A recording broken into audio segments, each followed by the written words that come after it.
Hello everybody, welcome back. We've got to get through this pretty quickly because there is a behemoth of a game that I'm trying to review for tomorrow, but something exciting has happened that I had no clue was going to happen, and we got to talk about it today. Before we do that though, we do everything PSVR2 here. If you like PSVR2 or VR, please feel free to like and sub.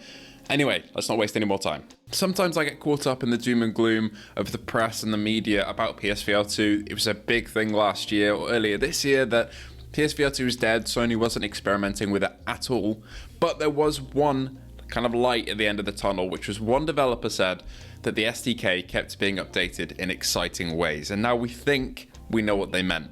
Heading over to mixednews.com, and I'll link them in the description below for credit, Sony have just come out with a hand tracking demo for PSVR2 at the Asia 2024 Computer Graphics Conference in Tokyo. So Sony have essentially shown up to this conference and shown off a demo of a mini-game which you use your hands to clean up virtual flying objects that come past you by performing various gestures. This is very much just like a proof of concept, but the hand tracking seems to be working very, very well already from what we can see. Sony also provides an overview of the technology in an image by the demo, which says that it tracks the position and posture of the PSVR2 user's hands. The library is available with the latest SDK of PS5, so it's already available, which is great. There's no additional devices required as well, just the headset, and it recognizes at 60 FPS with low latency and displays your hands smoothly.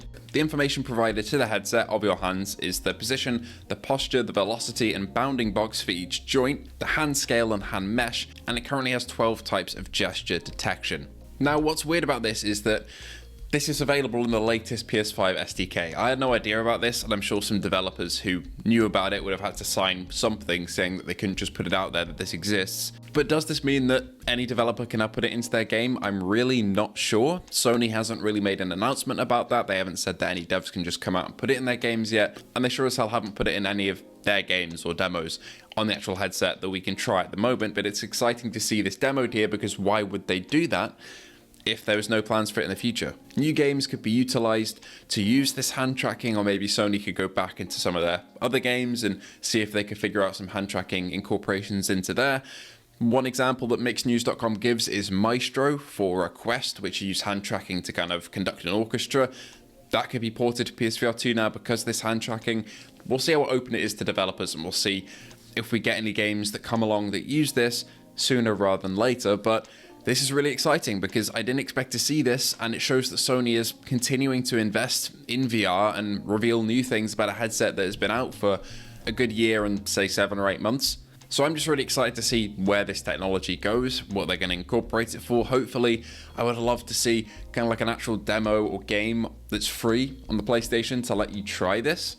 For example, when the PSVR1 came out, it came out with a Playroom VR, which kind of showed off all the different gimmicks of the PSVR1 in terms of not only it just being a VR headset, but also with the DualSense, using it to kind of smash through objects on the screen and stuff like that. Imagine a little demo like that that's maybe Astrobot themed or just PlayStation themed that can show off hand tracking to new users, which I think would be really, really beneficial because a lot of people don't really know what this tech even does in practice. So I would love to see something like that. But if not, I would love to see some devs incorporate this in the future, but we'll have to wait and see. But thank you all so much for watching today. Please feel free to like and subscribe if you're new here for everything PSVR2 related. That is pretty much all we do on the channel, aside from a couple of other flat screen and VR related things. Thank you to our patrons and YouTube members. I would not be here without them. Thank you so much for watching once again, and I'll see you all in the next one.